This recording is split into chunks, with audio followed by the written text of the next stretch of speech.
ओम जय गुरुदेव. तर त्या दिवशी मुलींना लहानपणापासून कसं वळण लावायचं त्याबद्दल मी सांगितलं. तर पुढचं सांगते आहे की स्त्रियांनी काय केलं पाहिजे माहिती आहे का. सगळ्यात जास्त आपल्या घराकडे लक्ष दिलं पाहिजे. घराकडे लक्ष म्हणजे कसं, तर आपली कुळदेवी कुठली आहे, आपल्या कुळदेवीची माहिती करून घेणे, किंवा आपल्या घरात नेमकं काय होतं आहे, तुम्हाला अन्नधान्याला बरकत आहे का, आपण कमवलेला पैसा कुठं जातो, त्यानंतर किती कमवलं तरी पुरत नाही, त्यानंतर बऱ्याच अशा गोष्टी आहेत, सारखे सारखे आजारपण येतात. मग हे कशामुळे येतं ह्याच्याकडं कुणी लक्ष देत नाही.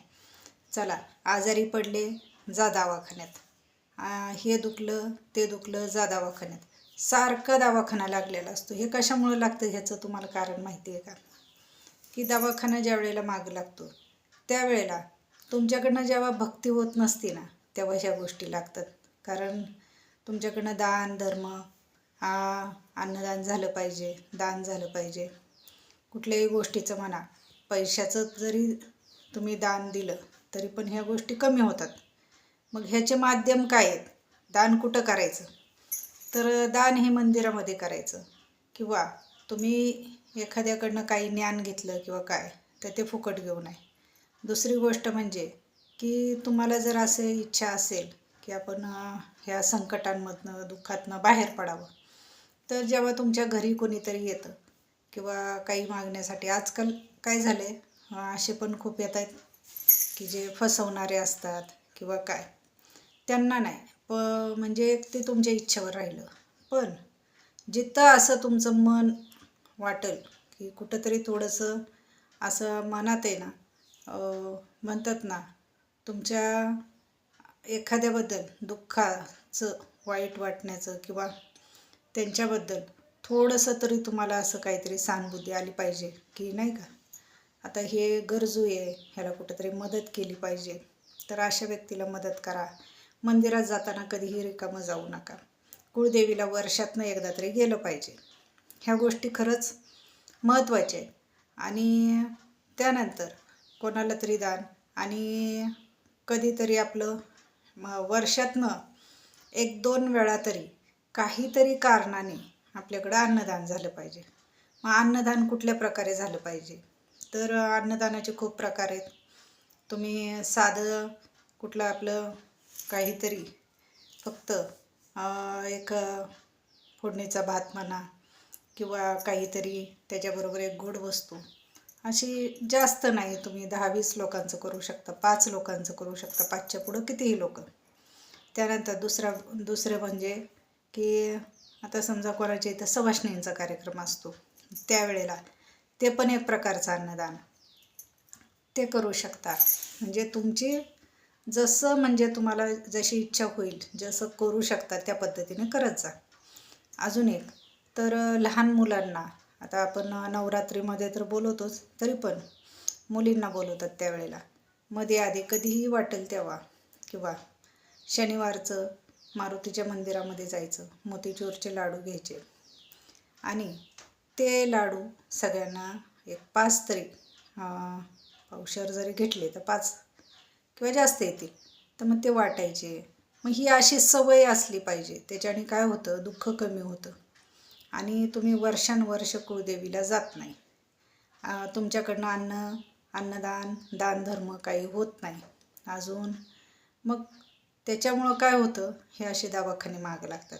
म्हणजे दवाखाने मागं म्हणजे कसे, तर कायम एकाचं झालं की एकाचं झालं की एक, असं दवाखाने जे मागं लागलेले असतात ते ह्या कारणाने. मग त्याच्यामुळं काय होतं, हे पहिल्यापासनं हे आपले जे शास्त्र आहे, शास्त्रात सांगितलेले, आणि कुठलीही गोष्ट ज्ञान तर फुकट घेऊच नाही.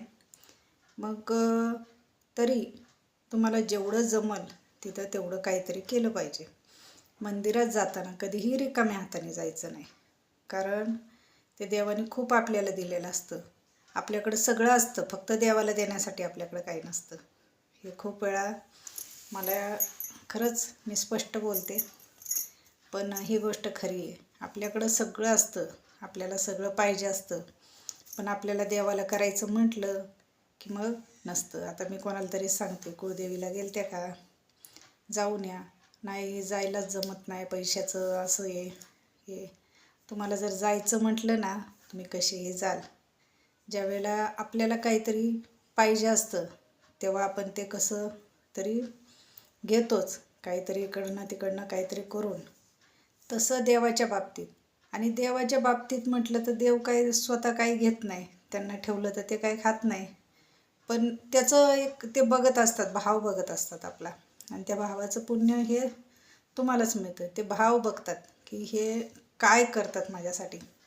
त्याच्यासाठी परिश्रम पण करावे लागतात तुम्हाला. तुम्ही म्हणाल मी काहीतरी नेऊन ठेवलं देवापुढं, देवाला दाखवलं, पैसे ठेवले, वस्तू ठेवल्या की झालं नाही. तुमचे परिश्रम पण झाले पाहिजे. तुम्हाला त्याला तपश्चर्या म्हणतात की तुमचे थोडंसं चालत जाणं किंवा देवासाठी अशी धडपड करणं, कधी जाईल मी असं मनातनं आलं पाहिजे. आणि तुम्हाला जर तुमचं छान करून घ्यायचं असेल आणि जर समजा तुमचे दिवस बदलायचे असतील ना, तर ह्या गोष्टी खूप मनातनं कराव्या लागतात. आणि तुम्ही जर म्हणाल माझ्याकडं पैसे येतील तेव्हाच मी करेल, देव परीक्षा बघत असतात. जेव्हा तुमच्याकडं काही नसतं ना, त्यावेळेलाच काही असे मार्ग येतात समोर की ते तुम्हाला असं त्यावेळेला असं जाणवतं की ही गोष्ट आपण केली नाही, करायची. त्यावेळेला तुमच्याकडं काही नसतं. ती खरी परीक्षा असते. आणि त्या परीक्षेत जर तुम्ही पास झाले तर तुमच्यावर कृपा व्हायला सुरुवात होती. हे खऱ्या गोष्टी आहेत. हे काय तुम्हाला कुठं वाचल्याने भेटणार नाही किंवा कोणी सांगत पण नाही. पण मी हे स्वतःचे अनुभव सांगते की किती म्हणजे कष्ट आणि किती परिश्रम केलेले आहेत आणि किती धडपड केलेली आहे देवासाठी, ह्या आई भवानीसाठी, हे मला माहिती आहे. आणि मग मी तुम्हाला खूप सोपा मार्ग सांगते. सुरुवातीला हा मार्ग सगळ्याला कठीण वाटतो, कारण असं जर वाचन जर करायला बसलं ना तर झोप यायची. तरी त्यातनं काहीतरी एक पान वाचायचं म्हटलं तरी असं वाटायचं कधी करू, बघत राहायचं, पण त्याला उघडून बघायची हिंमत होत नव्हती. आजकाल वाचन करायला जर बसले ना तर असं वाटत नाही उठावं म्हणून, असं वाटतं अजून 2 पानं वाचावेत, अजून 2 पानं वाचावेत. हे कशामुळं होतं माहिती आहे का? जेव्हा भक्ती आणि जेव्हा आपल्या कुळदेवीची आपल्या कृपा होती ना, त्यावेळेला ही कृपा अशी असते की ते कधीही न संपणारी आणि ते कधी मिळते. तर त्याच्यासाठी तुम्ही खूप कष्ट घ्यावे लागतात. तुम्ही जर म्हणाल ना आयतं कुठंतरी जायचं, मला उपाय सांगा, मी हे उपाय पैसे सांगा, पैसे द्यायचे, आले. आणि स्वतः परिश्रम काहीतरी करा. आता मी सगळ्यांना उपाय सांगते, माझ्याकडे येणाऱ्यांना पण सांगते, मी पण करते काही गोष्टी की तुम्ही पण हे करायचं असं सांगते. म्हणजे माझ्याकडनं पण मी ते करत असते आणि त्यांना पण करायला सांगते. का तर त्यांच्याकडनं काहीतरी थोडीशी हालचाल झाली पाहिजे, त्यांची प्रार्थना देवापर्यंत पोहोचली पाहिजे. फक्त मी मध्ये म्हणजे का तर देवाला मी हे सांगत असते की हे भक्त आहेत, हे खूप दुःखी आहेत आणि ह्यांना खरंच आधाराची गरज आहे. म्हणून कुठंतरी मी त्यांच्या वतीने देवाला प्रार्थना करत असते आणि मी स्वतः मध्ये असते. ते म्हणतात ना, कुठंतरी देवापर्यंत जाण्यासाठी आधी गुरु असावे लागतात. गुरु जर चांगले असतील ना तर आपण देवापर्यंत पोहोचतो. तसे माझे गुरु चांगले आहेत, माझ्या गुरूंनी मला देवापर्यंत पोहोचवले. तसं तुम्हालाही कोणीतरी देवापर्यंत पोहोचवण्याचा मार्ग असतात तुमच्याकडं, पण ते तुम्हाला शोधले पाहिजे. आणि ह्या गोष्टी सहजासहजी होत नाहीत. तुम्ही आत्तापासून भक्तीला लागा. कोणाकोणाला तर आहे ना कसे वर्षानुवर्ष जातात हे कळत नाही. आपलं काय चुकतं आहे हे कळत नाही. आम्हाला कळतच नाही कुठं चाललो आहे. शोध आपण घ्यावा लागतो. कोणाला कळत नसतं. आपल्या घरात काय घडतंय ना हे आपल्याला माहिती असतं, बोलणाऱ्यांना सांगणाऱ्यांना काही माहिती नसतं.